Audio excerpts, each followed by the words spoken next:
우리나라의 정부 조직으로 들어와서 보겠습니다. 일단은 우리나라의 정부 조직에서 제일 먼저 공부하는 게 중앙행정기관인데, 이 중앙행정기관은 전국적으로 영향을 미치는 사무를 담당하는 기관을 중앙행정기관이라 그럽니다. 기본적으로 여러분들 이 개념 정도는 알고 있어야 돼. 관할권의 범위가 전국에 미치는 사무를 담당하는 기관을 중앙행정기관이라 그러고, 현재 우리나라 중앙행정기관 개수 알고 있어야 됩니다. 이런 거 시험 문제 나옵니다. 정부 조직 개편이 되면 바로 시험 문제 나와요. 그러니까 작년에 정부 조직 개편이 이루어졌고 그 다음에 시험이 안 치러졌죠. 그래서 이제 올해 4월 달에 이제 정부 조직 개편 이루어지고 나서 첫 시험이니까 이걸 여러분 정확하게 알고 있어야 되죠. 19부, 6처, 19청, 6위원회. 위원회는 엄청 많아요. 국가가. 엄청난 위원회가 있는데 6개의 위원회만 뭐로의 지위를 가지고 있다는 거야. 중앙행정기관으로서 지위를 가지고 있는 위원회는 6개만 있다. 이런 이야기입니다. 그 다음에 중앙행정기관의 설치로 들어와서 봐보면 중앙행정기관은 반드시 법률로 설치하도록 돼 있어요. 그러니까 이건 누구의 의사에 따라서 설치된다는 거예요. 국회의 의사에 따라서 설치가 된다는 거죠. 이걸 우리가 정부조직 법정주의라 그래요. 중앙행정기관은 반드시 법률로 설치해야 돼. 그럼 밑에 실이나 국이나 과나 이런 것을 법률로 설치하는 게 아니라 중앙행정기관인 19부 6처, 19청 6위원회 이것은 반드시 법률로 설치해야 된다는 거예요. 그리고 대부분의 중앙행정기관은 정부조직법에 근거해서 설치가 됩니다. 그런데 여러분들이 이걸 알아야 돼요. 정부조직법이 아닌 법률에 의해서 설치된 중앙행정기관을 여러분들이 알아두셔야 됩니다. 정부조직법에 의해서 대부분 설치되는데 정부조직법이 아닌 법률에 의해서 설치된 중앙행정기관이 꽤 있습니다. 첫째가 뭐가 있냐면 국토교통부 소속하에 있는 청인데 바로 새만금개발청. 여러분들이 새만금개발청이니까 이것은 전국적 영향을 안 미칠 거라고 생각하면 안 됩니다. 여기에서 이제 해외 기업들 유치해가지고 여기다가 기업을 설치하고 이러는 것이니까 이것도 다 국가적 차원에서 일하는 곳이에요. 그러니까 새만금개발청이 있고 그 다음에 행정중심복합도시 건설청이 있어요. 행정중심복합도시 건설청은 세종시 행정수도 이전과 관련된 업무를 수행하는 곳입니다. 그 다음 이제 세 번째로는 윤석열 대통령이 만들어 놓은 청이 있는데 우주항공청이 있어요. 이 우주항공청은 우주항공에 관한 법률에 의해서 설치된 청입니다. 이거는 개별법에 근거를 두고 있는 거지 정부조직법이 아니죠. 그 다음에 이제 네 번째로 보면 6위원회가 있어요. 6위원회도 다 개별법에 근거를 두고 있습니다. 그래서 이런 게 시험 문제 나와요. 다음 중 정부조직법에 의하여 설치된 중앙행정기관이 아닌 것은 이런 식으로 시험 문제 나옵니다. 여기 이제 다 써져 있죠. 중앙행정기관은 정부조직법에 따라 설치된 부, 처, 청과 별도의 개별법에 의해 설치된 여기다 붙여놔야죠. 별도의 개별법에 의해서 설치된 6개의 위원회, 6위원회 있죠. 그 다음에 행정중심복합도시 건설청, 그 다음 새만금개발청, 그 다음 우주항공청. 이것은 정부조직법이 아닌 별도의 법률에 의해서 설치된 중앙행정기관이다. 그러나 어찌됐건 다 뭐에 근거를 두고 있는 거예요? 법률에 근거를 두고 있는 겁니다. 정부조직법이 아닌 법률에 근거를 두고 있다는 것 뿐이지. 그 다음에 유형으로 들어와서 봐봅니다. 중앙행정기관의 유형은 부도 있고 처도 있고 청도 있고 위원회도 있고 이렇습니다. 부처청은 우리가 단독제라 그래요. 왜냐하면 제일 위에 한 명이 딱 있으면 우리가 단독제예요. 여기 부는 보건복지부, 그럼 보건복지부 장관이 제일 위에 딱 한 명이 최종적인 의사결정을 하는 거잖아요. 그렇죠? 그 다음에 처는 기획예산처, 그러면 기획예산처 장관이 최종적인 의사결정을 하도록 딱 한 명이 있는 거죠. 제일 위에. 그 다음 청도 마찬가지죠. 청도 여기가 만일 지금 우리가 지금 만들려고 하는 청이 바로 기소청이 있고 막 이러잖아요. 또 중대범죄수사청이 있단 말이죠. 이 중대범죄수사청 그럼 여기 청장이 딱 있는 거잖아요. 이걸 우리가 이제 단독제라 그럽니다. 부처청 이런 것은. 근데 위원회도 6개 위원회는 뭐라 그랬어요? 중앙행정기관으로서 지위를 가지고 있죠. 그러면 이 6개 위원회는 한 명의 최종적인 의사결정자가 있는 거예요. 여러 위원들의 합의를 통한 최종적 의사결정이 이루어지는 거예요. 여러 위원들의 합의를 통한 최종적인 의사결정이 이루어지니까 거기를 우리가 뭐라 그래요? 합의제 중앙행정기관이라고 이야기를 하는 겁니다. 그래서 단독제 중앙책임운영기관 단독제 중앙행정기관은 부처청으로 이루어져 있고 합의제 중앙행정기관은 위원회로 이루어져 있고 이런 식이죠. 그럼 일단 부를 봐보면 부는 주로 뭘 하냐? 결정 업무와 집행 업무를 합니다. 여기서 결정 업무는 뭐겠어요? 뭔지 좀 알아야지. 뭐야? 부령 제정권을 결정 업무라고 이야기하는 거예요. 부령을 제정할 수 있지. 여러분 행정법에서 부령 다 공부하죠? 청령 있어 없어? 없어. 처령 있어 없어? 없어. 처령이나 청령은 없습니다. 그러니까 처나 청은 뭐를 못 가져요? 결정 기능이 없어요. 뭐만 있는 거야? 집행 기능만 있는 거고 부는 불영재정권이 있기 때문에 결정권이 있는 거예요. 그리고 그 결정된 내용을 집행까지 하기 때문에 결정과 집행을 모두 담당하고 있는 중앙 행정기관을 우리는 뭐라고 표현하는 거예요? 부라고 이야기합니다. 그래서 이 부가 현재 우리나라가 19개가 있다. 이렇게 이제 우리가 이야기하고 있는 거죠. 여기 결정과 집행을 모두 함께 할 수 있는 기관입니다. 처는 어디 소속이냐면 국무총리 소속 기관이에요. 그리고 이 처는 국무총리령으로 결정이 이루어져요. 그러니까 처장이 결정권이 있어요, 없어요? 없어요. 여기 기획예산처 장관이라 하더라도 이 사람이 지가 장관이면 장관이지 처령재정권은 없기 때문에 기획예산처에 뭔가 규율해야 될 내용이 있으면 규칙을 설정해야 될 내용이 있으면 뭐로 하겠어요? 국무총리의 결재를 받아서 하는 거예요. 선생님이 늘 이야기했죠. 부령재정권 그러면 보건복지부령으로 정한다 그러면 보건복지부 장관이 정한다고 생각하면 안 됩니다. 보건복지부 소속 공무원들이 정하고 누구의 결재까지 받는다. 보건복지부 장관의 결재까지 받는다. 이런 뜻이라고. 대통령령으로 정한다. 그럼 대통령령으로 정하는 게 수억 개인데 그걸 어떻게 대통령이 합니까? 그건 다 내부 공무원들이 하는 거고 그렇게 대통령령으로 정하도록 돼 있는 것은 누구의 결재까지 받아야 된다는 거예요. 대통령의 결재까지. 그러니까 최종적인 결정은 누가 하는 거야? 대통령이 하는 것이 되는 거예요.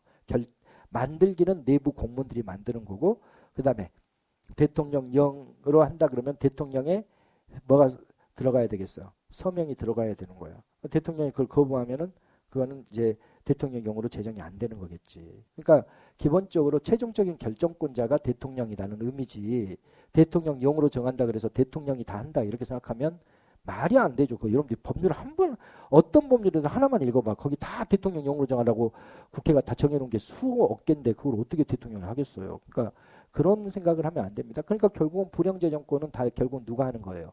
여러분들이 하는 거야. 여러분들이 공무원 합격하고 나면 세종시에 앉아서 뭐 하고 있겠어요? 7급 공무원들이.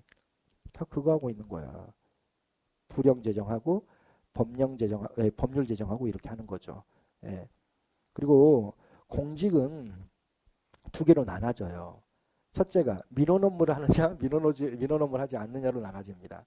지방직 공무원은 7급이든 9급이든 합격하면 다 민원 업무로 하는 겁니다. 민원 업무를 하면 만족도가 극도로 떨어져요. 악성 민원인들이 엄청 많고 또라이들이 진짜 많아요. 여러분들이 또라이들이 보통 또라이들이 아닙니다. 막 뭐 언론에도 나오고 막 그러잖아요. 그 뭐 별 이상한 또라이들이 있고 이래요. 그러니까 민원인 업무를 처리하는 사람들이 가장 업무 만족도가 떨어지는 사람들이에요. 공직에 있으면서도. 그런데 이제 세종시에서 앉아서 일하는 사람들은 업무에 대한 만족도가 엄청 높습니다. 걔네들은 민원인들 만나지 않아요. 여러분들이 무슨 민원인 왜 만나겠어? 여러분들이 세종시 가가지고 민원 업무 처리한 적 있어요? 없어요. 다 거기서 불영제정하고 뭐 이런 것들을 하는 일이기 때문에 그냥 사무실에서 앉아서 편안하게 일하는 이런 모습이지. 물론 이제 아주 바쁜 부처는 바쁘겠지. 근데 일단은 처는 뭐부터 알아두셔야 되냐면 처는 원칙적으로 국무총리 소속 기관이고 주로 다른 부처의 지원 업무를 합니다. 이 기획예산처는 다른 부처에 뭘 지원해 주겠어? 예산을 지원하겠지. 인사혁신처는 다른 부처에게 뭘 지원하겠어? 인력을 지원하겠지. 원래 이렇게 법제처는 다른 부처의 법제 사무를 지원해 주는 거고 국가데이터처는 다른 부처의 데이터 사무를 지원해 주는 거예요. 그러니까 처는 다 뭘 하고 있는 거예요? 다른 부처의 지원 업무를 해요. 이렇게 지원을 해주는 것을 우리가 뭐라고 한다 그랬어요? 막료라고 그랬죠. 그래서 여기를 막료부처라고 이야기를 하는 겁니다. 예. 그래서 처는 각 부의 지원 업무를 수행해요. 각 부의 지원 업무를 수행하는 막료부처야. 여기에 안 맞는 부처도 있어요. 꼭 이거는 지금 여기 써져 있는 것은 정부조직법에 써져 있는 내용인데 꼭 이렇게 설계되어 있지 않아요. 정권마다 또 다르게 설계할 수도 있습니다. 식품의약품안전처 같은 거 봐보세요. 식품의약품안전처가 무슨 다른 부처 지원 업무 합니까? 거기는 그냥 실제 국민들을 향한 식품에 대한 규제 업무, 그 다음에 약품에 대한 규제 업무를 하거든요. 그건 실제 집행 업무를 하는 거잖아요. 그런데 그러니까 이게 안 맞아 원래. 이거는 뭐가 써져 있는 거예요? 정부조직법의 원칙이 이렇게 명시되어 있는 거지. 근데 대부분 맞습니다. 법제처, 인사혁신처, 기획예산처, 그 다음에 국가데이터처는 맞아요. 그런데 뭐는 좀 안 맞아. 식품의약품안전처는 이 개념에 맞지 않게 설계한 거야. 다 누가 설계했겠어? 보수 정권이 항상 이런 거 많이 있어요. 엉터리로 만들어 놓은 게 되게 많습니다. 엉터리로. 그때도 이제 식품으로 국민들이 워낙 스트레스를 받으니까 뭐 하겠다. 식품의약품안전청을 지위를 격상시켜 주겠다라는 정치적 의도에서 식품의약품안전처로 만든 거예요. 부로 만들기는 좀 너무 규모가 작으니까 예, 처로 만든 거고 그런 이제 정치적 이유 때문에 예, 처가 된 거고 대부분 이 개념에 맞지는 않습니다. 식품의약품안전처는. 그러나 대부분의 예, 처들은 다 이 개념에 맞죠. 예. 그다음 여기 써져 있죠. 국무총리 소속 중앙행정기관이다. 그 다음에 이것도 여러분들이 알아두셔야 돼요. 처의 처장들은 다 차관급이에요. 누구만 빼고 기획예산처만 빼고. 그래서 기획예산처는 뭐라고 해요? 기획예산처장 이렇게 안 불러요. 뭐라고 부르죠? 기획예산처 장관 이렇게 불러줍니다. 인사혁신처 장관이야 인사혁신처장이야 처장. 그 다음에 법제처장이야 법제처 장관이야 법제처장이에요. 그러니까 다른 사람들은 장자를 안 붙여줍니다. 다 뭐야 처장이라고 부르죠. 최고 관리자가 처장인 거야. 처장이라는 표현은 다 뭐야 차관급인 겁니다. 그러나 기획예산처 장관 기획예산처만 뭐다 의사결정 최고 의사결정자가 누구다 장관급이라는 거예요. 그래서 여기 써져 있죠. 처의 장은 차관급인데 예외적으로 기획예산처장은 장관급. 그래서 정확하게는 기획예산처 장관 이렇게 부르죠. 청이 있는데 청은요 이 부에 소속돼 있는 기관이에요. 부에 소속돼 있습니다. 그러나 부에 소속돼 있음에도 불구하고 뭐다? 부의 지시와 명령에 따라서 업무를 수행하는 게 아니라 독립적으로 집행 업무를 합니다. 그럼 검찰청, 과거의 검찰청 한번 봐보세요. 과거의 검찰청은 어디에 소속돼 있었겠어요? 법무부에 소속돼 있는 거야. 그러니까 검찰총장이 법무부 장관에게 대둔다. 그건 뭐 말 같지도 않는 그런 그건 말이 안 되는 거예요. 물론 검찰청은 법무부에 소속된 기관이지만 법무부로부터 독립하여 뭘 집행해요? 바로 사무를 집행해요. 그러니까 예, 법무부에서 부령을 제정해 주면 거기에 맞춰서 업무를 집행해 나가는 기관입니다. 근데 무슨 검찰총장이 무슨 법무부 장관하고 같은 레벨이라고 거기서 싸우고 있습니까? 그러면 안 되는 거예요. 그거를 대통령이 그럼 리더십을 발휘해 가지고 그것에 대해서 호통을 치고 야단을 쳐야 되는데 그 문씨 대통령은 가만히 앉아서 뭐 하고 있었던 거예요, 거기. 그렇게 5년 내내 싸우고 있는데 대통령이 대통령으로서의 그 상급 조직으로서의 조종 능력을 하나도 발휘를 안 한 거예요. 그러니까 국민들이 너무 피곤한 거죠. 그냥 싸움만 붙이고 있는 거야. 조국하고 누구하고 싸우다가 윤석열하고 싸우다가 조국이가 이제 자기 가정 문제로 이렇게 국민들의 비판을 받으면서 낙마하니까 이제 그 다음에는 추미애 딱 싸움꾼 딱 붙여놓고는 둘이 싸우도록 이렇게. 아니 대통령이 조종을 해야 될 일이지. 왜? 대통령은 모든 장관이 위에 있잖아요. 이 둘이가 싸우면 청와대에 불러가지고 너네가 왜 싸우냐. 우리 대한민국 아니 뭐 이 정부를 위해서 너네가 이렇게 조종해야 된다. 이렇게 해서 대통령이 지시를 내려야 된다. 아무것도 안 해버린 거예요. 그러니까 이제 그런 부분에 대해서 비판하는 사람들이 생겨나는 거예요. 같은 민주당을 지지하는 세력이라 하더라도 문재인 대통령이 여기서 대통령으로서 역할을 하지 못했다라고 해서 이제 왜 상급자가 조종을 해줘야지. 아니 제 딸하고 제 아들이 싸우면 당연히 불러가지고 뭐 때문에 싸우는지를 물어보고 그걸 조종을 해줘야지. 그러려고 계층제를 만들어 놓은 건데 그걸 안 해버렸으니까 이제 그것 때문에 비판을 좀 많이 받으셨죠 그분이. 예, 좌우간 그렇습니다. 그러니까 사람 좋다 이게 중요한 게 아니야. 대통령은 이런 것들에 대한 조정과 이런 것들을 당연히 잘 해 나가야죠. 그래야지 국가가 편안하고 그렇지. 5년 내내 싸우기만 하고 그러고 있다가 이제 또 정권 뒤집어지고 또 그다음에 가염 발생하고 막 이런 일이 벌어지는 거잖아요. 그러니까 자관 그렇습니다. 그건 그렇고 청은 청령 재정권 없으니까 결정권은 전혀 없습니다. 그럼 뭐만 하는 거예요? 부에 소속돼서 부의 업무 중에 하나를 집행 업무를 독립적으로 수행해요. 그러니까 법무부 장관이 검찰총장의 명령권은 없어요. 왜냐하면 독립적으로 사무를 수행하도록 돼 있기 때문에 명령권은 없어. 그러나 어디에는 소속돼 있어? 부에는 소속돼 있어요. 여기 써져 있죠. 각 부의 집행 기능 중 일부를 독립적으로 수행하기 위해 설치된 중앙행정기관입니다. 여기 집행 업무만 담당하는 거죠. 여기는 주로 지원 업무를 담당하는 거고 여기는 주로 집행 업무를 담당하는 거고 이렇죠. 그 다음에 합의제 중앙행정기관으로 위원회가 있는데 위원회는 대통령 소속 위원회가 딱 하나 있습니다. 반드시 외워놔야 됩니다. 방송미디어통신위원회. 원래 이게 뭐였어요? 방송통신위원회였지. 방송통신위원회인데 거기 위원장이 누가 임명한 사람이냐면 윤석열 정부에서 임명한 사람이야. 그 성을 제가 잊어버렸네. 그 하도 별명으로 불러서 빵진숙이라고 법인 카드로 빵이나 사 먹고 막 이랬다고 막 빵진숙이라고 그 사람 비판한 사람들이 그렇게 이름 붙여놨는데 그분이 지금 윤석열 정부에서 임명된 사람이죠. 그러니까 그 사람을 자를 수 없어요. 이혼의 이혼들은 또 이혼장은 임기가 보장돼 있습니다. 자기가 스스로 사표 내지 않으면 절대 자를 수 없어요. 그러니까 민주당에서 어떤 짓을 해버리는 거예요.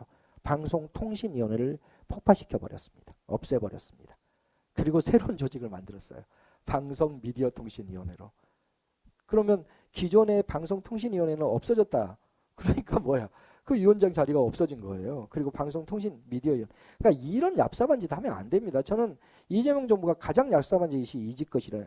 아 그러면 다음 정권 들어와가지고 정권 교체되면은 그러면 저 장관이 아니라 임기가 보장된 검찰총장 쫓아내려면 어떻게 하면 돼요?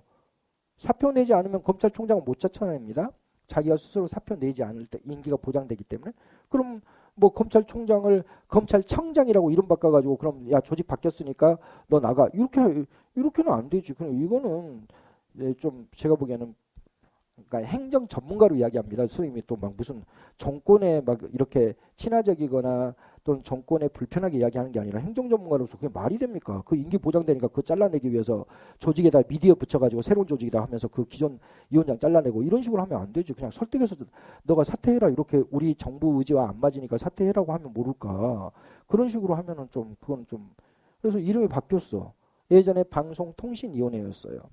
그런데 그거는 공정분해시키고 방송통신에다가 뭐 하나 붙인 거예요. 미디어위원회다 해서 새로운 위원회라고 해서 그 기존의 위원장 잘라냈습니다.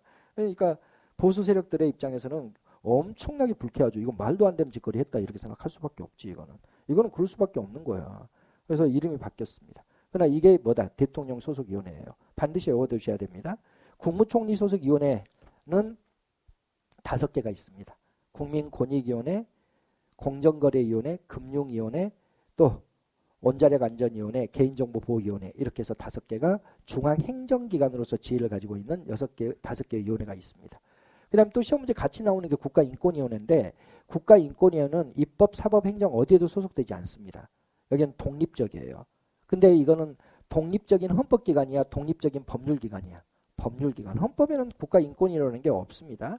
법률로 설치됐는데 이렇게 여러분들이 알아두시면 돼요. 여기 법률상 독립기관이에요.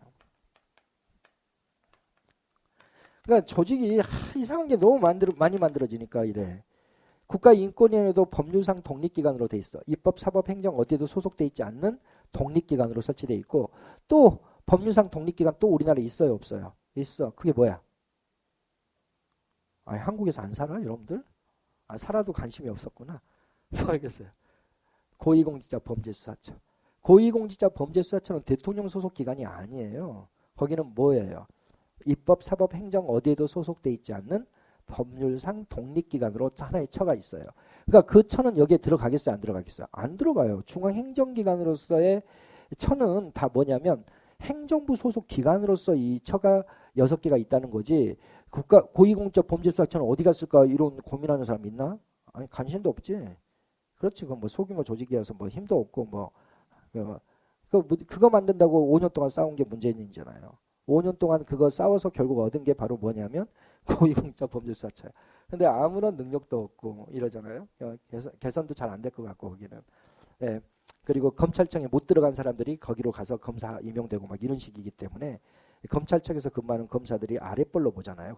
거기서 일하는 검사들을. 그러니까 그렇게 되면 안 되지. 그렇게 조직 만들어져 버리면 안 되는. 그러니까 문재인 정부에서 이 싸움의 결과로 얻어진 게 고위공직자범죄수사처인데 여기는 행정부 소속이 아닙니다. 그러니까 19부 6처에 안 들어가. 그거는 별도의 독립기관으로 설치되어 있는 것이니까. 그러니까 우리는 의미가 없어요. 우리한테는. 그러니까 그런 처도 있는데 왜 여기 안 들어가 있을까 이러지 마. 그거는 행정부 소속 기관이 아니기 때문에 안 들어가 있는 겁니다.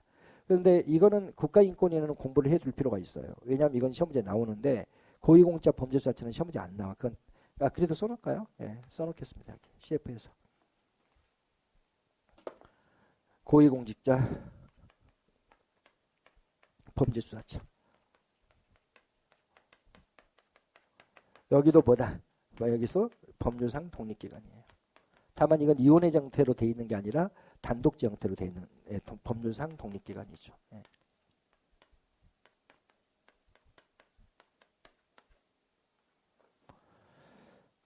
이거는 외워야 돼요. 이 두 개는. 이런 거 박스형으로 시험 문제 많이 냅니다. 박스형으로 대통령 소속의 중앙행정기관으로서 위원회가 아닌 것, 위원회는 이렇게 단답형으로 내기도 하고, 박스형으로 뭐다, 국무총리 소속의 위원회로 잘 묶인 것은, 중앙행정기관으로서 위원회로 잘 묶인 것은, 이렇게 문제를 내기 때문에 알아두셔야 돼요. 그리고 여러분들이 성적 우수하면 이런 데 가야지. 이런 데, 국무총리 소속 이런 데. 더 우수하면 여기 가면 되지. 아무도 못 건드려.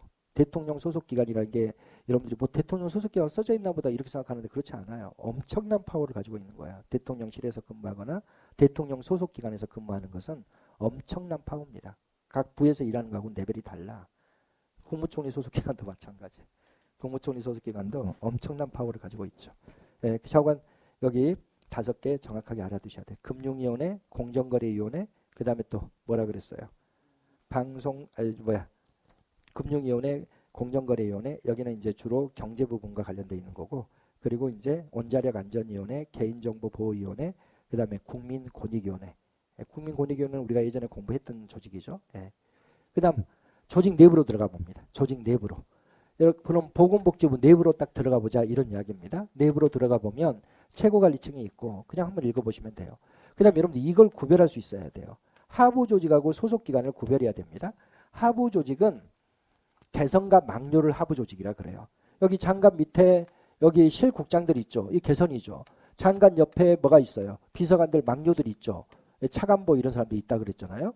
이거는 막료고 이렇죠.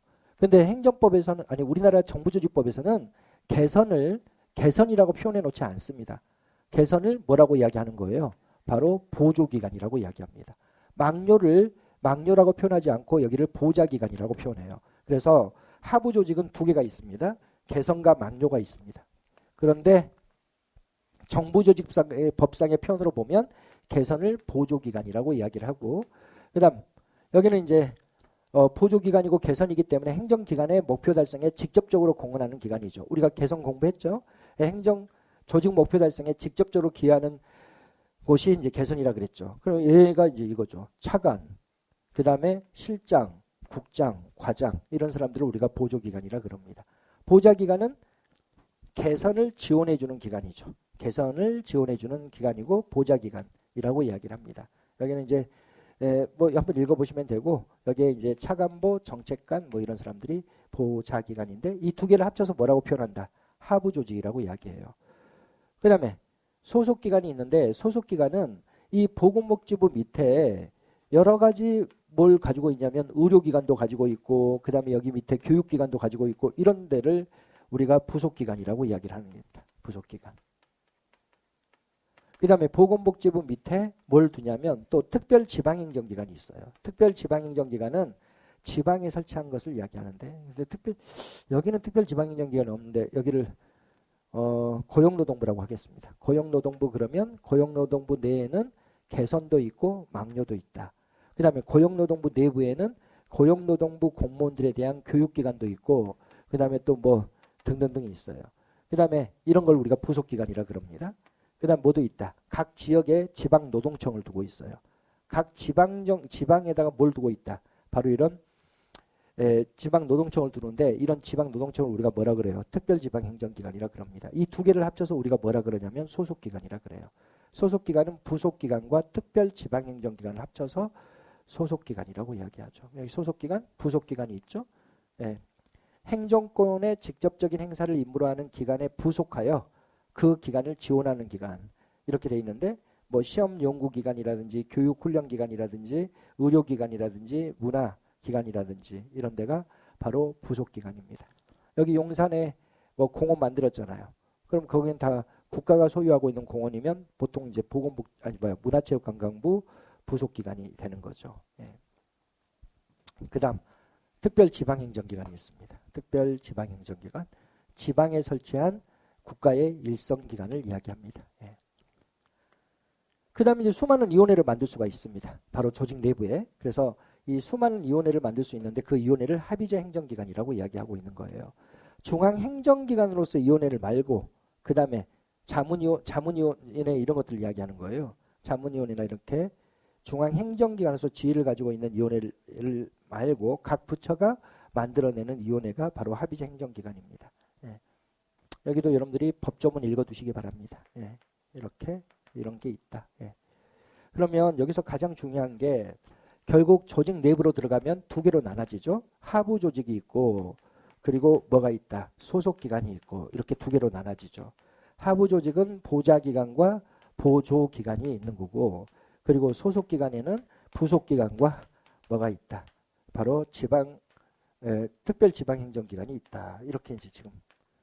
그리고 이거 외로도 뭘 설치할 수 있다. 바로 위원회를 설치할 수 있어. 그게 이제 합의제 행정기관을 설치할 수 있다. 이건 각 부처들이 자율적으로 설치를 해 나가는 겁니다. 합의제 행정기관은. 이 정도 간단하게 법조문 읽어두시면 되겠습니다. 근데 읽어는 둬야 됩니다. 선생님이 쭉쭉쭉 이거 법조문 다 하나씩 읽어주지는 않는 이유는 그냥 읽으면 다 그런 개념이구나 이렇게 알게끔 써져 있기 때문에 이게 정부조직법의 개념이 다 정리가 돼 있는 거예요. 이렇게.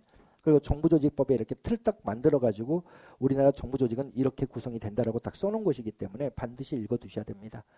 그 다음에 이제 정부조직 체제로 봐보면 19부 6처 19청 6위원회로 구성이 되어 있는데 대통령으로 보면 2실이 있습니다. 근데 공부할 필요 없어요. 2실 1처 이렇게 되어 있는데 대통령 비서실, 그 다음에 국가안보실, 그 다음에 경호처 이렇게 되어 있죠. 그 다음에 이 원이 있는데 이걸 알아두셔야 돼. 이거 공부할 필요 없어. 이런 건 그냥 한번 읽어보시면 되고 이 원이 중요합니다. 이 원이.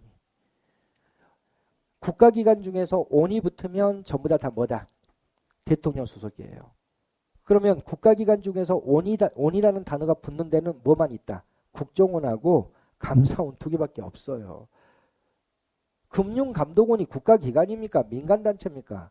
민간단체야. 자꾸 여러분들 금감원 같은 데를 국가기관이라고 생각하는데 아니 거기 다니는 애들이 회사원이지 공무원입니까? 국가기관이냐 아니냐는 뭐로 보는 거예요? 그 내부의 구성원들이 공무원이면 국가기관이고 그 내부의 구성원들이 민간인이면 뭐야? 그냥 민간단체인 거예요. 다만 뭘 이임받은 거예요? 금융기관에 대한 감독 규제 권한을 이임받아서 수행하는 거예요. 여러분 금감원이 연봉이 평균 연봉이 2억이야. 금감원 여러분들이 알아 몰라. 서울대 경제학과도 명함 못 밀어 거기. 외국에서 경제학에 대해 박사학위 받고 막 이런 애들이 거기 근무하는 애들이에요. 대통령 연봉이 2억 3천밖에 안 돼요. 대통령 연봉하고 버금 걔네들 평균 연봉이 대통령 연금하고 버금가잖아요. 근데 거기가 어떻게 공무원이겠어요. 시험 문제 그렇게 나오니까 틀린 사람 있대. 금융감독원은 중앙행정기관으로서 지위를 가지고 있다. 이런 식으로 하니까 와, 뭐 그런 게 있나 하면서 그러면 안 돼. 거긴 다 민간단체야. 당연히 회사원이니까.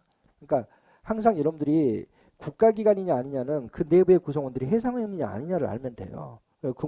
금감원에서 근무하는 사람들은 대부분 평균 연봉이 2억 정도 되고 그런 곳이니까 우리나라의 정부 조직에서는 2억 받는다 그러면 장관급이 2억 정도 받습니다. 그 다음에 이제 국무총리가 2억 3천 이 정도 받고 대통령이 2억 5천 정도 받고 막 이런 식으로. 왜 선생님 그런 걸 알겠어요? 연봉제니까 그래요. 거기는 딱 고정돼 있어요. 연봉으로. 그래서 2억 5천을 12달로 나눠서 지급하고 이렇게 돼 있는 거예요. 나중에 우리가 인사행정에서 공부하는 내용들이고. 그러니까 기본적으로 우리나라에서 원자가 붙은 데는 두 개밖에 없다는 걸 알아야 됩니다. 감사원과 국정원 이 두 개만 국가기관 중에 원이 붙어요.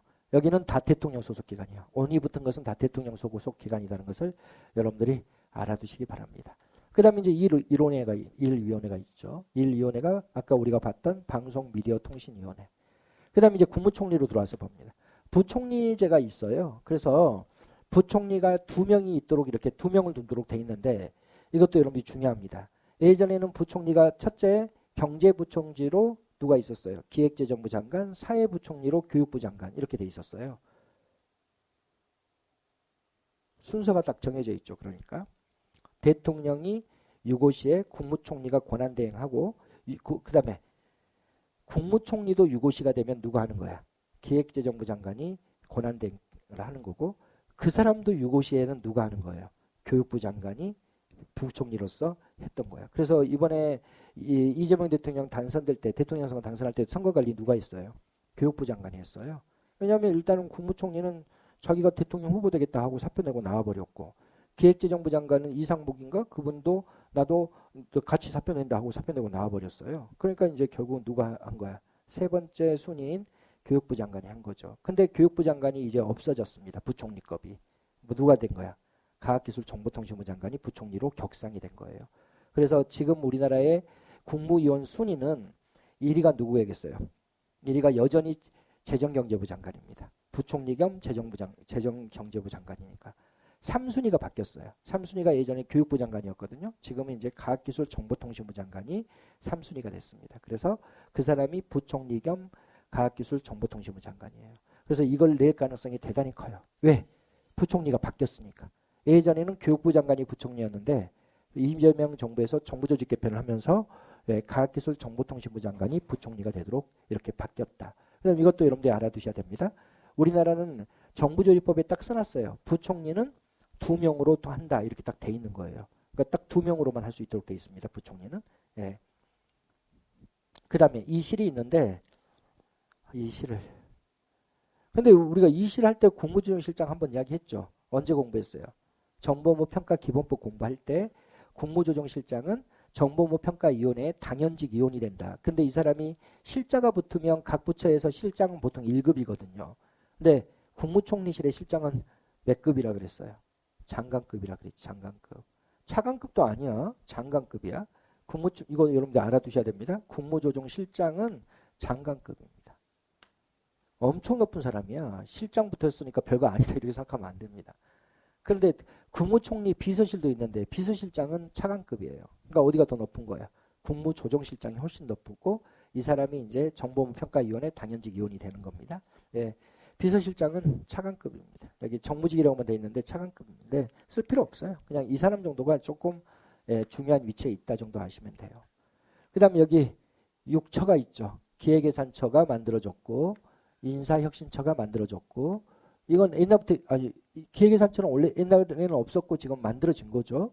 인사혁신처는 예전부터 있었던 거고 법제처도 예전부터 있었던 거고 그 다음에 예전에 통계청을 국가데이터처로 이렇게 바꿔놨습니다. 근데 이렇게 바꿔놓은 건 잘한 거야. 그러니까 정부조직법의 개념에 딱 맞아.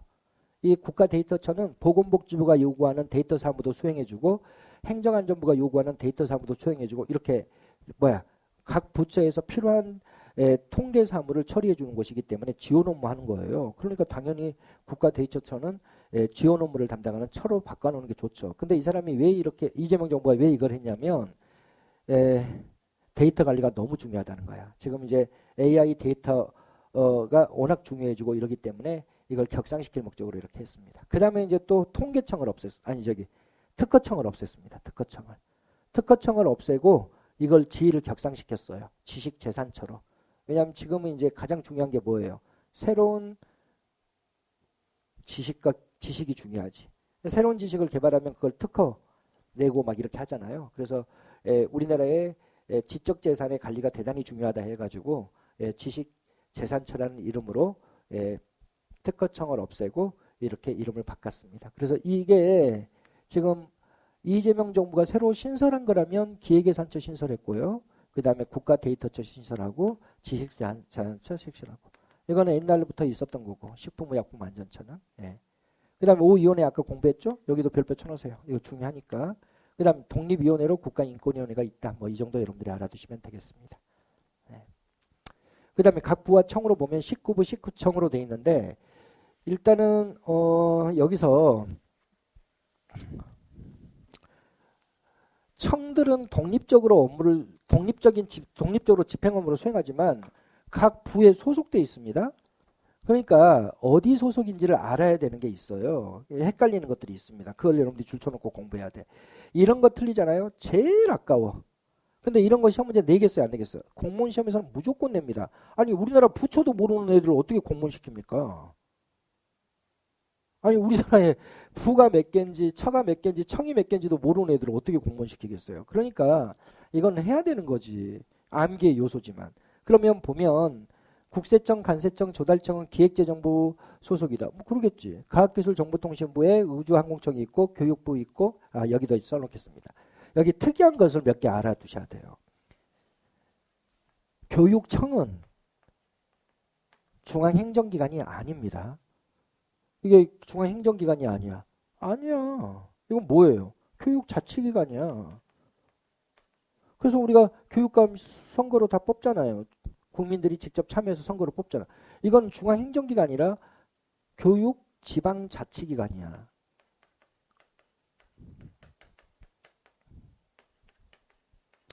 이거 여러분들 알아야 돼. 이런 거 뭐 시험 문제 내면 여러분 틀린 사람 있습니다. 다음 중 부와 청이 잘못 연결된 것은 이렇게 해가지고 교육부, 교육청 그럼 이건 맞겠지 이렇게 생각하고 넘어가면 안 돼요. 교육청은 교육부가 통제 못합니다. 왜? 중앙행정기관이 아니야. 그건 별도의 자치행정기관이에요. 자치행정기관. 교육자치행정기관 이렇게 이제 뭘 잘못 교육자치행정기관입니다. 여기는 별도예요. 이건 주민들의 선거에 의해서 구성된 조직이기 때문에 그렇죠. 외교부, 재해동포청, 통일부, 법무부 여기다 줄쳐놓으세요. 이재명 정부가 공소청을 따로 만들죠. 공소청을. 그래서 여기는 뭐만 전담한다. 바로 형벌과 관련되어 있는 기소만 담당하도록 공소청을 만든다 해서 거기 내부를 어떻게 할 것이냐는 아직까지 결정이 안 됐습니다. 왜냐하면 정부조직법을 개편하고 1년 후에 이걸 바꾼다 그랬거든요. 그럼 정부조직법이 정년 또 10월 달에 개정이 됐기 때문에 올해 언제까지가 구체적인 안을 만들면 되겠어요. 올해 10월까지만 구체적인 안을 만들면 되니까 지금도 이제 막 구체적인 그 내부 안에 대해서 막 갈등이 있던데 여기가 법무부 소속이라는 걸 알아두셔야 되겠습니다.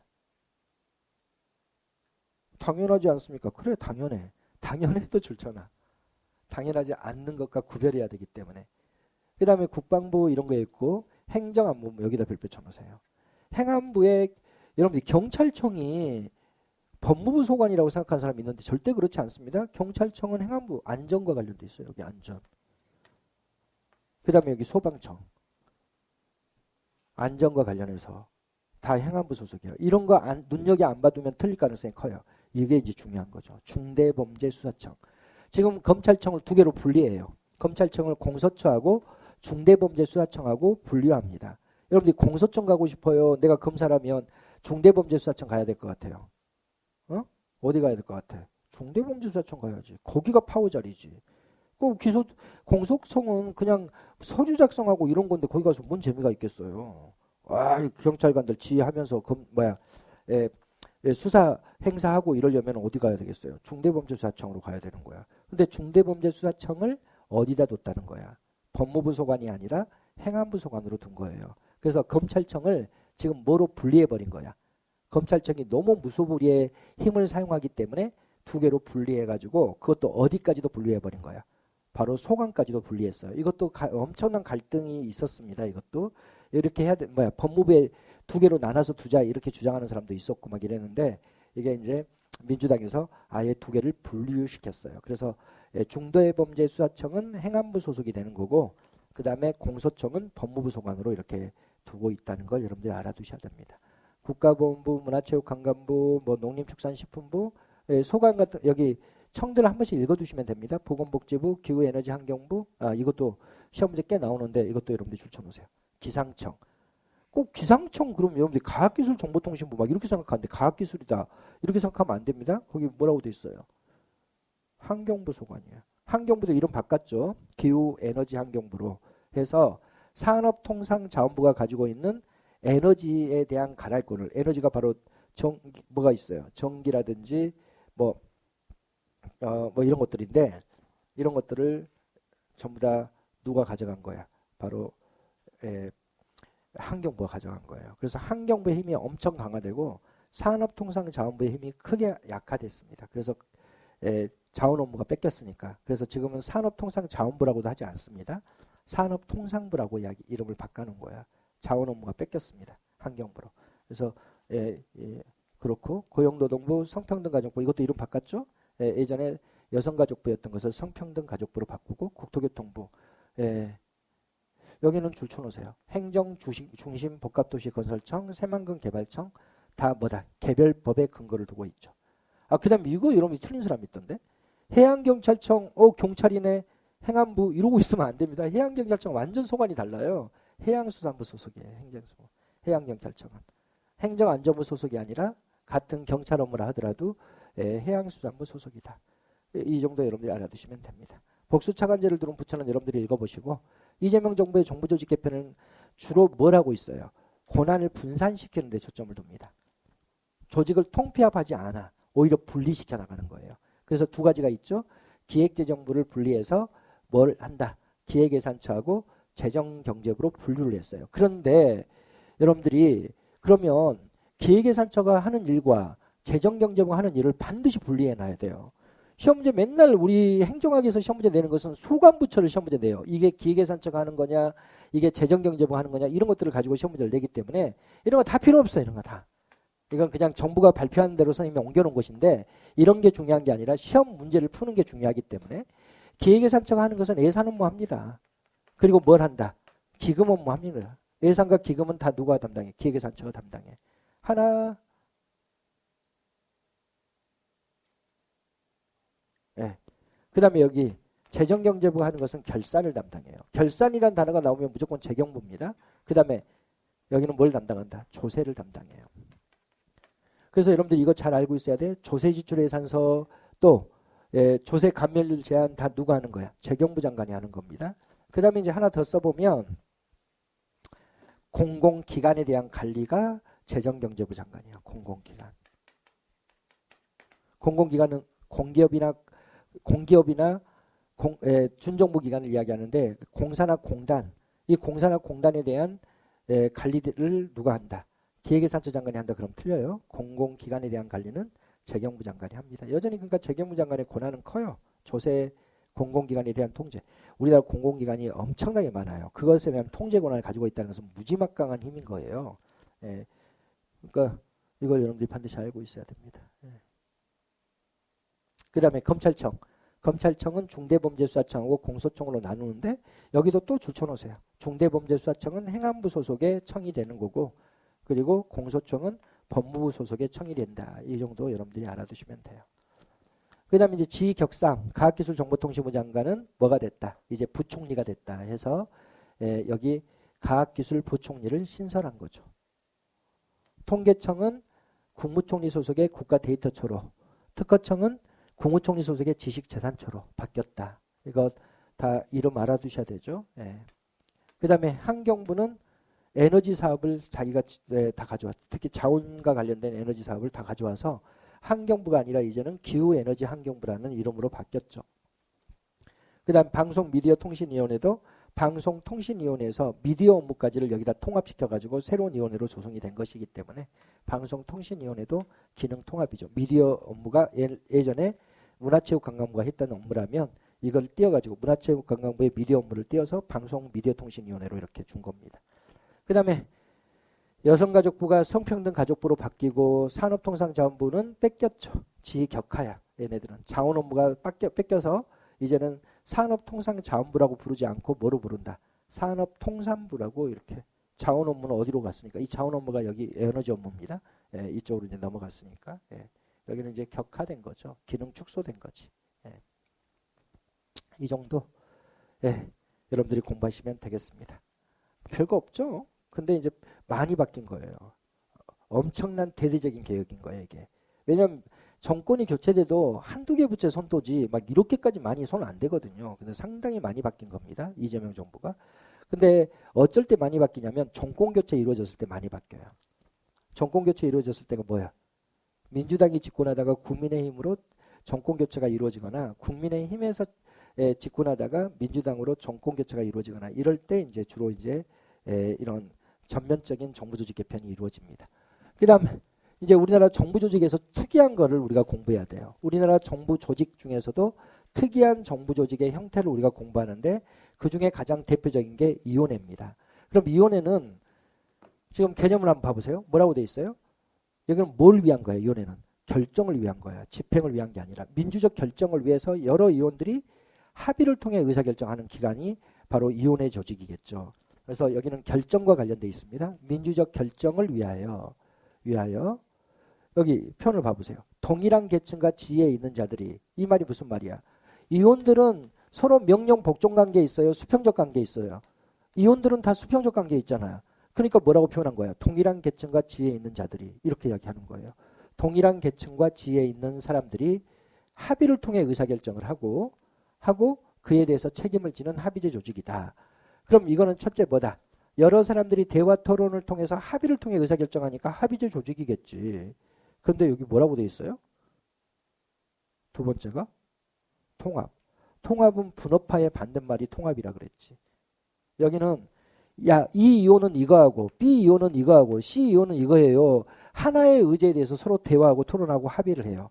하나의 의제에 대해서 서로 같이 고민하고 합의하고 이렇게 하는 것이기 때문에 분업화가 안 돼 있으니까 통합 조직이야. 일단 여기 이 분업화도 없지만 어떤 분업화도 없어요.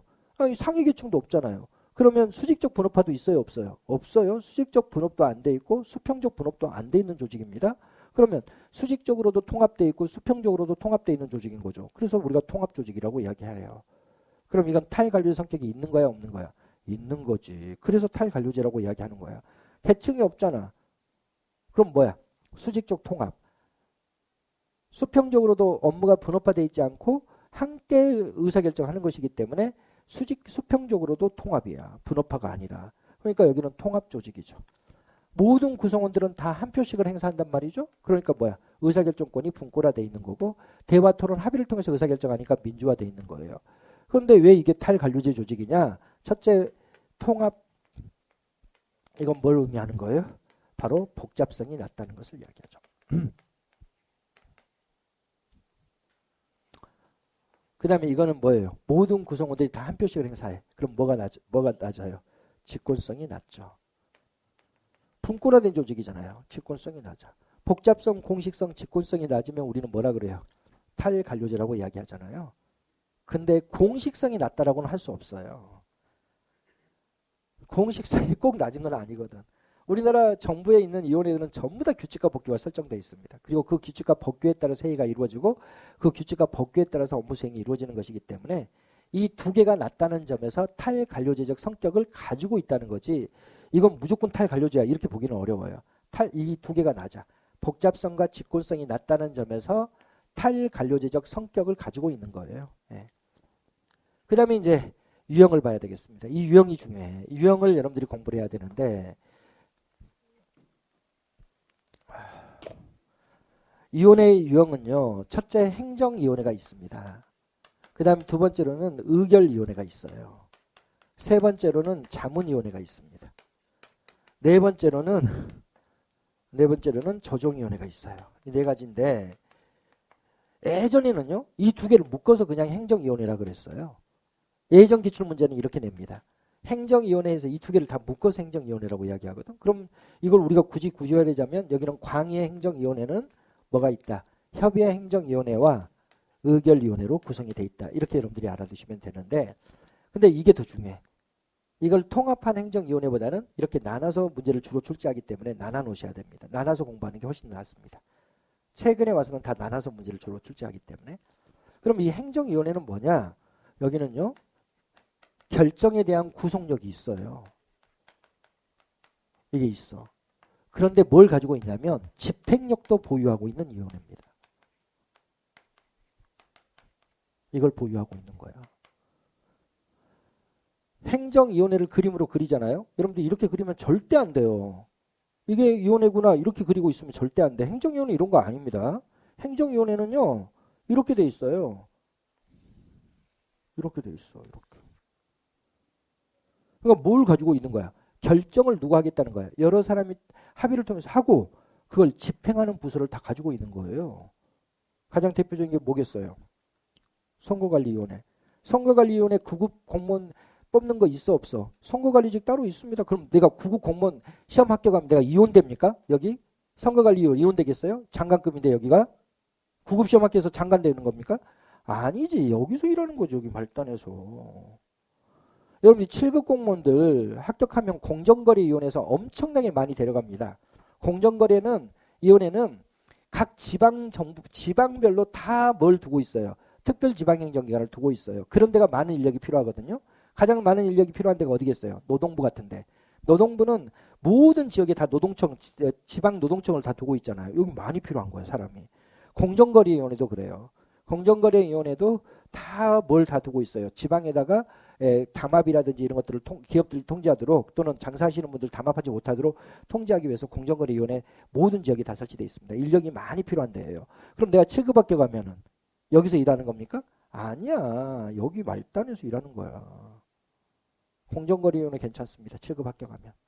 노동보다는 훨씬 낫습니다. 노동은 진짜 일이 많고, 그리고 이제 공정거래위원회는 선생님 예전에 한번 이야기했죠? 공직자윤리법 이야기할 때 퇴직한 공무원 중에서 가장 그러니까 기업들이 우선순위로 데려가려고 하는 공무원들이 있어요. 여기가 이제 가장 대표적인 게 누구라 그랬어요? 가장 임금을 많이 받고 퇴직 후에 민간단체로 가서 일하는 사람들이 경찰 공무원, 경찰 고위직들입니다. 경찰 고위직들 로비스트로 활용하려고 엄청나게 데려가죠. 2등이 공정거래위원회. 이 공정거래위원회 위원들도 퇴직하고 나면은 연봉 2억 이상 받고 민간에서 다 데려간다 그러잖아요. 근데 이제 원래 그러면 안 되죠. 로비스트 되는 건데 그게. 근데 이제 뭐 퇴직하면 어쩔 수 없이 이제 또 민간단체로 가겠죠. 공공기관으로 가는 사람들도 많고. 그러니까 공무원들은 공부를 많이 시켜놓고 나중에 퇴직한 후에 공공기관에서 많이 씁니다. 그래서 제 선배도 기획재정부일 때 차관하다가 나중에 대한무역공사 사장하고 막 이렇게 연봉 막 엄청, 그러니까 그때 돈 버는 거예요. 퇴직 후에 돈 버는 거예요. 뭐 연봉이 그때 6억인가 그렇게 내가 물어보니까 6억 정도 받는다 그러는 것 같던데. 근데 뭐 그 사람이 뭐 6억만 가지고 하겠어요? 자기 법인카드 다 있고 이러는데 뭐 빵을 사 먹거나 이러진 않았겠지만 어찌됐건 자기가 개인적으로 소모되는 비용이 거의 안 들고 그냥 자기 개인 돈이 되는 거야. 그 6억 월급 자체가 다. 자고는 그렇게 되겠죠. 근데 하여간 공무원 되면 그게 좋은 거예요. 퇴직 후에 이제 어떤 자리를 보장받을 수 있느냐 이런 것들이 중요하죠. 근데 기본적으로 여러분들이 행정위원회는 이게 있다는 걸 반드시 알아야 됩니다. 이게 뭐야? 집행부서가 따로 있는 거야. 같이 이 사람들이 결정해서 위원들이 결정을 해서 이걸 집행한 이들에게 명령을 내리는 거야. 야 이렇게 결정됐으니까 이거 집행해 하고 명령을 내리는 곳이죠. 그러니까 그럼 여기서 딱 일사불란하게 그 결정된 내용에 따라서 집행을 해나가는 거야. 이 행정위원회를 다 외워야 돼. 우리나라가 어떤 위원회가 행정위원회인지를 일단 알아야 돼요. 아까 우리가 이야기했던 중앙행정기관으로서 6위원회는 다 여기에 들어갑니다. 중앙행정기관으로서 6위원회가 뭐였어요? 대통령 소속의 방송미디어통신위원회, 국무총리 소속의 금융위원회, 공정거래위원회, 또 원자력안전위원회, 개인정보보호위원회, 국민권익위원회. 이거는 다 집행부를 두고 있는 겁니다. 그러니까 선생님이 늘 7급 공부하는 애들이 성적 진짜 우수한 애들은 이런 데 가라 그러지. 여기 6위원회 같은데. 여기서 여기서 일하는 거야. 여기서 이렇게 말단에서. 그래서 이제 승진해가지고 위로 올라가는 거죠. 그 다음에 이제 아까 방금 예로 들었던 게 선생님 뭐예요? 중앙선관위. 중앙선관위도 7급 시험, 9급 시험이 있는 것은 다 여기 말단에서 이제 일하는 사람들을 뽑는 거예요. 그 다음에 이제 국가인권위원회. 여기도 이제 그렇습니다. 여기 정도를 알아야 돼. 그럼 6위원회 알아야 되고, 그 다음 뭐야? 여기 이거 분류하라고 시험 문제 냅니다. 다음 중 행정위원 위원회와 우리나라 위원회의 분류가 잘못된 것은 이런 것 시험 문제를 내기 때문에 반드시 분류를 잘 해야 돼요. 의결위원회는 뭐냐? 여기는 이것만 있어요. 결정에 대한 구속력만 있습니다. 그러나 뭐는 없어요. 집행력은 없습니다. 그러면 이런 데가 어디냐? 아주 쉬운 데가 어디냐면 여러분들이 늘 공부하는 데예요. 행정법에서. 행정심판위원회. 행정심판위원회는 기본적으로 결정에 대한 구속력은 있죠. 그러나 뭐는 없어요. 뭐 집행할 필요는 없잖아. 거기서 취소 결정하거나 또는 무효 결정하거나 이런 거 하는 것이기 때문에. 그 다음에 소총심사위원회. 징계위원회. 징계위원회도 그냥 징계 때리고 끝이에요. 집행할 필요가 없어요. 파면한다. 그럼 파면 끝나는 거죠. 그러니까 징계위원회, 그 다음에 공직자윤리위원회. 여기도 결정만 합니다. 그냥. 그럼 그 결정에 뭐가 있다. 구속력이 있는 거야. 행정법에서 중시하는 위원회 하나 있습니다. 여기. 뭐겠어요?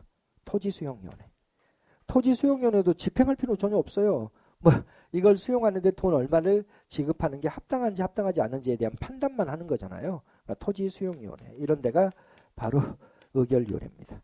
이 두 개를 구별할 수 있느냐를 시험 문제를 많이 내는 거예요. 의결위원회냐 행정위원회냐를 구별할 수 있는. 자문위원회는 아예 이거마저도 없어요. 결정에 대한 구속력마저도 없습니다. 그냥 뭘 할 목적이에요? 조언할 목적으로 만들어진 거죠. 조언할 목적으로. 그러니까 자문위원회는 결정에 대한 구속력조차 없는데 이거는 너무 많아요. 이거는 우리나라의 정부 조직의 자문위원회는 한 500개 이상 될걸? 각 부처별로 다 만들어 놓은 게 엄청나니까. 그러니까 이건 공부할 필요 없어. 그냥 여기에 선생님이 써놓은 것에 빠져 있다 그러면 다 뭐라고 보면 돼? 자문위원회라고 보시면 돼요. 그 다음에 조정위원회가 있는데 이 조정위원회는 여기는 기본적으로 어떤 걸 하냐면 정부 내부에 조정 업무를 해요. 근데 이 조정이 구속력이 있는 것도 있고 구속력이 없는 것도 있고 이럽니다. 근데 그런 조정 업무를 담당하면 다 뭐에 들어가? 조정위원회에 들어가는데 가장 대표적인 게 어떤 거냐면 이런 겁니다. 국무회의가 조정위원회야. 차관회의 이런 겁니다. 경제관계 장관회의.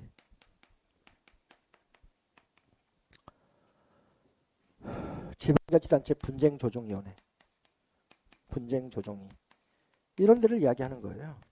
그러니까 여기 뭐 여러분들이 노동자와 기업이 조정한다 이런 거 아닙니다. 이건 정부 조직 내부에서 여러 부처가 조정 업무를 하는 거지. 여기 여러 부처의 장관들이 모여서 여러 부처의 업무를 조정해 나가거나 차관들이 모여서 하거나 경제관계 장관에는 경제와 관련돼 있는 부처들이 서로 모여가지고 서로의 업무에 대한 조정 업무를 하거나 이런 것들이죠. 그 다음에 이제 지방자치단체 분쟁조정위원회는 서울시와 경기도가 서로 싸운다. 그럼 어떻게 하는 거야? 바로 이걸 조정해주고 이러는.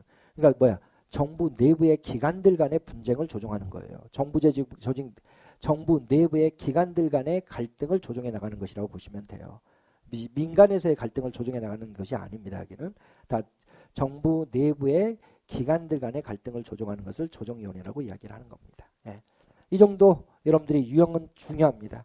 특히 뭐가 중요한 거예요? 선생님 지금 이렇게 써놨죠? 행정위원회를 강의로 보면 행정위원회와 의결위원회로 나눠지는데 중요한 것은 행정위원회와 의결위원회를 구별할 수 있느냐를 시험 문제 많이 낸 이걸 여러분들이 개념도 읽어두셔야 되고 중요합니다.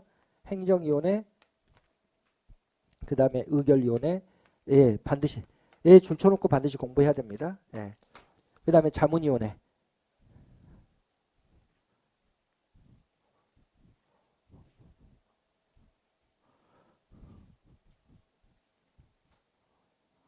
자문위원회 예를 공부할 필요 없어 이런 거. 그냥 이건 한번 암기할 필요가 없어. 외울 필요는 없고 그냥 한번 읽어두시는 정도만 하시기 바랍니다. 그 다음에 이것도 여러분들이 알아두셔야 됩니다. 우리나라는 이혼회를 너무 남설해요. 엄청나게 이혼회가 많이 만들어져 있기 때문에 이혼회 일몰제를 합니다. 이혼회 일몰제.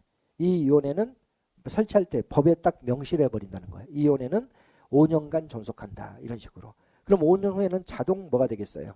바로 없어지게 되겠죠. 이런 식으로 이혼회 일몰제를 합니다. 물론 지속성을 갖출 필요가 없는 이혼회에 대해서 그러는 거예요. 지속성을 갖춰야 될 이혼회, 지속성을 갖출 필요가 없는 이혼회에 대해서만 하는 거지.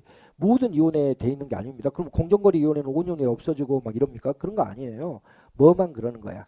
바로 자문이혼회 중에서도 지속할 필요성이 없는 이혼회의 경우에는 설치할 때 아예 먼저 미리 뭘 정하고 설치한다는 거예요. 존속기한을 미리 정하고 설치한다. 그게 이제 이혼회 일몰제죠. 근데 이혼회 일몰제는 몇 년으로 돼 있어요? 5년으로 돼 있습니다. 그래서 이혼회 일몰제를 실시하고 있다는 것도 여러분들이 알고 있어야 되겠습니다. 여기 이거 또 여러분들이 알아두셔야죠. 조정위원회 보시고 독립규제위원회는 우리나라에서 존재하지 않습니다. 이건 어디에만 존재하냐면 미국에만 있어요. 미국은 여기서 독립은 누구로부터 독립을 한다는 거냐면 대통령으로부터 독립한다는 거야. 대통령부터 독립해서 뭘 한다? 업무를 수행하는 위원회를 독립규제위원회라 그럽니다. 왜냐하면 규제를 가지고 대통령이 특정 기업에 특혜를 주는 거거든. 우리가 정부 실패 공부할 때 여러 번 이야기했잖아요. 규제를 가지고 특혜 주는 거야. 규제가 뭡니까? 특허, 허가. 근데 허가는 별로 중요하지 않고 특허를 가지고 특혜를 주는 겁니다. 여러분들이 우리나라 종편방송이 왜 조중동으로 돼 있겠어요? 왜 한겨레 신문하고 경향신문은 못 들어왔겠어요? 신문사는 다 망해요. 끝나는 거예요. 신문 누가 요즘에 신문 쳐다보고 있겠어요? 아무도 안 봐요. 그거 다 인터넷으로 보지. 그러니까 모든 신문사들은 방송하고 싶어요. 방송 못하면 끝난다라고 생각해요. 근데 왜 방송국 인허가는 특허 사업인데 누구만 받았어? 조중동만 받았어. 그래서 조선일보, TV조선, 중앙일보, JTBC, 동아일보, 통화를 뭐지? 채널 A? 거기 받았잖아요. 한겨레 신문하고 경향신문 안 하고 싶었겠어요? 그거 아니면 신문사 다 망하는데? 하고 싶었겠지. 근데 누가 한 거야? 종편방송 인허가를 누가 행사한 거예요? 이명박 정부에서 행사한 거예요. 이명박 정부에서 했던 거예요. 그러니까 누구한테만 준 거예요. 보수 언론에만 준 거예요. 그럼 이런 게 바로 특허란 말이죠. 그러면 이런 것은 대통령이 특허를 가지고 장난쳐 안 쳐? 쓰겠지. 저 트럼프 같은 미친 대통령 나오면은 지 선거 자금 많이 됐다 그러면은 엄청나게 막 특허 주고 특혜 주고 이렇게 하겠지. 지 가족들도 뭐 코인 사가지고 돈 벌고 이러고 있던데. 그럼 트럼프 코인이라고 해가지고 사가지고 돈 벌고 있고 그건 뭐 미친 거 아니에요? 대통령이 자기 가족 재산 불리기 위해서 노력하고 이런 거 보면은. 그러니까 우리나라는 국민들이 절대 허용하지 않아요. 저 따위로 해 나가면은. 근데 미국은 그게 가능한가 봐. 근데 어찌 됐건 그럴 수 있기 때문에 미국은 아예 규제 권한을 누구한테? 대통령부터 떼어내버립니다. 그리고 누가 수행하도록 하는 거야? 독립된 위원회에서 수행하도록 하는 거예요. 그러면 독립규제위원회는 대통령부터 독립하여 주로 뭘 수행하냐면 경제적 규제를 담당하는 거예요. 특허, 인가, 허가 주는 것을 담당하는 거예요. 미국은 그렇게 제도를 딱 철저하게 만들어놨죠. 그럼 우리나라에서는 독립규제위원회가 있어요? 없어요? 없어. 일단 대통령부터 독립돼 있다는 점에서 유사한 게 뭐겠어요? 선거관리위원회. 선거관리위원회는 입법사법행정 어디에도 속하지 않는 독립된 헌법기관입니다. 거기는 헌법에 명시되어 있는 기관인 거예요. 거기는 당연히 대통령부터 독립되어 있죠. 그러나 거기는 경제적 규제를 수행하는 거예요. 선거 규제를 수행하는 거예요. 선거 규제를 수행하니까 독립규제위원회가 아닌 거예요. 그 다음에 경제적 규제 업무를 수행한다는 관점에서는 뭐하고 가깝냐면 금융위원회하고 공정거래위원회가 가깝습니다. 그러나 우리나라의 금융위원회나 공정거래위원회는 대통령부터 독립돼 있어요. 대통령의 지시를 받아서 업무를 수행하는 국무총리 산하에 있는 기관이에요. 국무총리 산하에 있는 기관이기 때문에 우리나라는 완전한 독립규제위원회는 없습니다. 대통령부터 독립돼 있다는 점에서는 선거관리위원회가 유사하고 그 다음에 경제적 규제를 담당한다는 점에서는 금융위원회나 공정거래위원회가 유사하지만 실제 완벽한 독립규제위원회는 존재하지 않기 때문에 시험 문제 잘 나오지 않습니다. 우리나라와 관련 없는 거야. 한번 읽어만 두시기 바랍니다. 이것만 읽어두시기 바랍니다. 개념만. 예. 필요 없어요. 이런 거. 나오지도 않아 이런 거. 우리나라 걸 시험 문제 내지 미국 거 요즘에 잘 안 냅니다. 예. 그 다음에 이제 장단점으로 들어와서 봐봅니다. 장단점은 아주 간단하죠. 일단 장점으로 봅니다. 다수에 의해서 합의된 의사결정이 이루어지죠. 그러면 한 사람이 독단적으로 의사결정하는 것보다는 훨씬 더 뭐가 이루어져요? 신중한 의사결정이 이루어집니다. 여기다가 여러분들이 가치로 써놓으세요. 신중성이 높다죠. 그 다음 두 번째로 보면 위원회에서는 부분교체제가 이루어집니다. 여러분 부분교체제예요. 임기는 다 똑같아.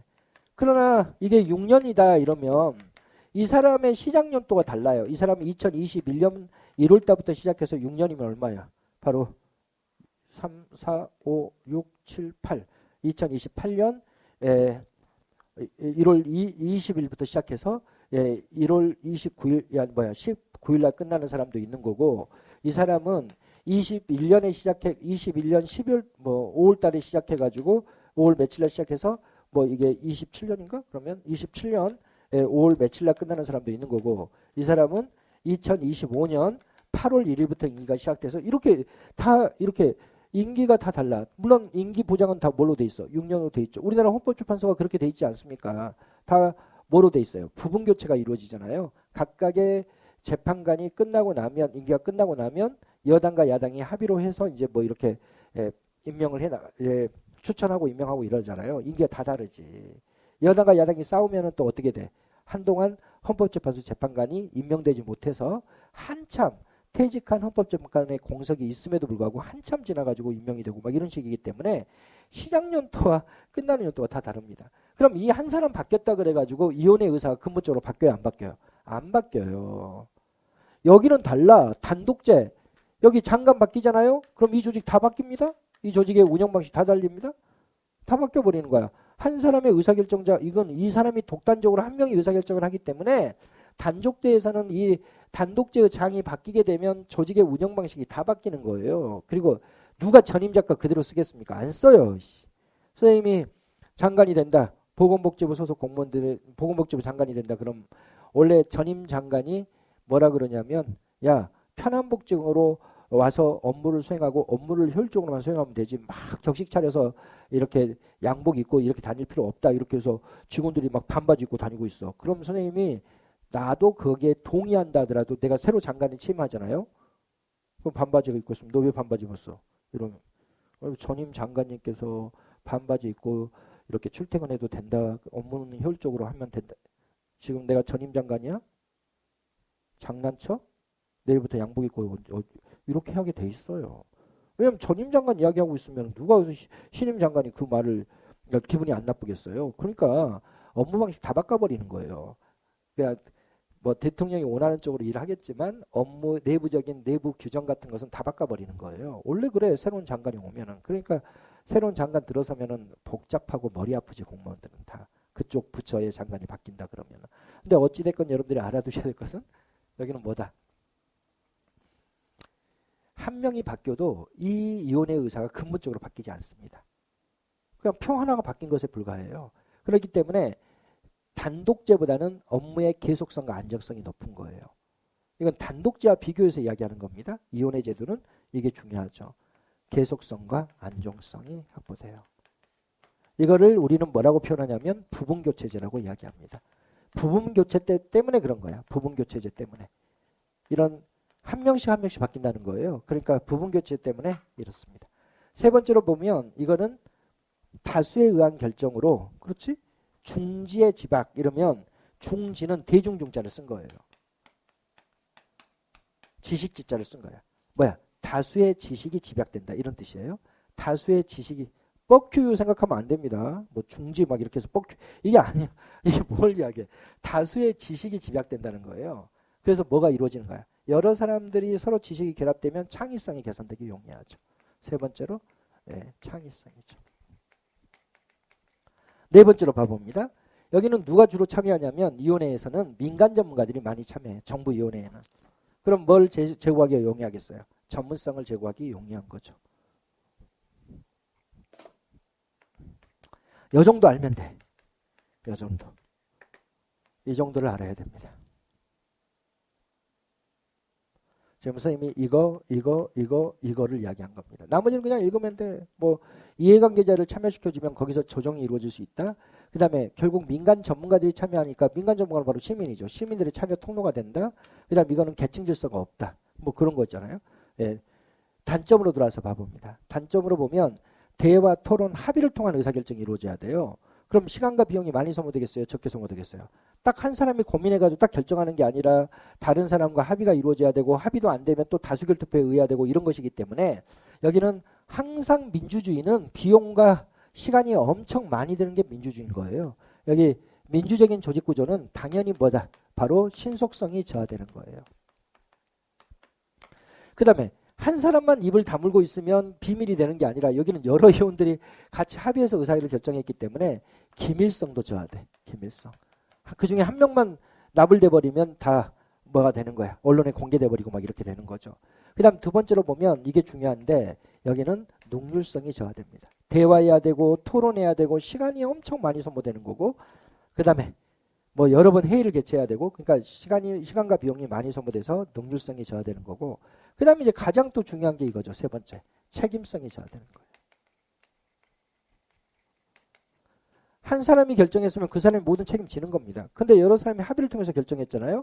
그러면 서로가 서로에게 책임 회피를 할 수가 있는 거예요. 책임이 분산되는 거예요.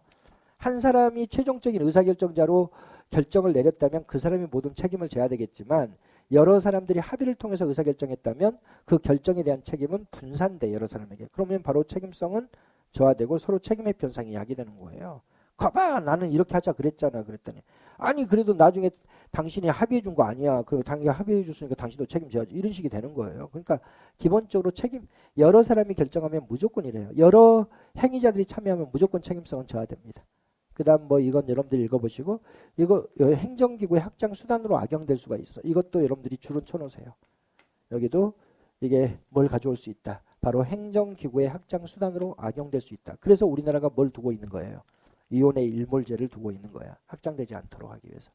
그 다음에 여러분들이 이것도 선생님 이야기했죠. 김진숙이라는 사람 이야기를 통해서 이혼들은 신분보장이 돼요. 그러니까 국민이 나가라 그런다고 해서 못 내보냅니다. 뭐 임기 동안에는 신분부장이 되기 때문에 그렇죠. 임기 동안에는 신분부장이 되기 때문에 나가라고 해서 국민들이 저 사람 좀 보기 싫다고 나가라고 해도 대통령이 자를 수가 없어요. 그러니까 이재명 정부는 국민들이 싫어한다 해가지고 그냥 그 조직 자체를 붕괴시켜버리고. 근데 그 사람도 참 너무하죠. 뭐 대통령 앞에서 막 그렇게 자기 이야기만 덜덜덜 하고 막 이렇게 하니까 이제 저런 아주 잘못된 수단에 의해서 조직이 날아가 버리고 막 이런 모습이 나타나는 거지. 예. 근데 조직을 날린 것은 정부 잘못입니다. 저거는 좀 누가 봐도 저건 잘못이지. 자기 싫다고 그렇게 날려버리면 그럼 뭐하러 임기보장 해줍니까? 임기보장을 없애버려야지. 뭔가 의미가 있으니까 정부가 과거에 법률로 임기보장을 했던 거 아니에요. 저런 위원장 자리를. 그러면 그거는 지켜줘야지. 자, 그건 그렇고 여기까지 여러분들이 알아두시면 되는데 항상 여러분들이 이 가치로 공부를 해두시는 게 좋습니다. 이 가치를 머릿속에 잘 둬야 돼요. 오늘 여기까지 할 겁니다. 오늘 틀린 문제를 보겠습니다. 7번 문제만 보겠습니다.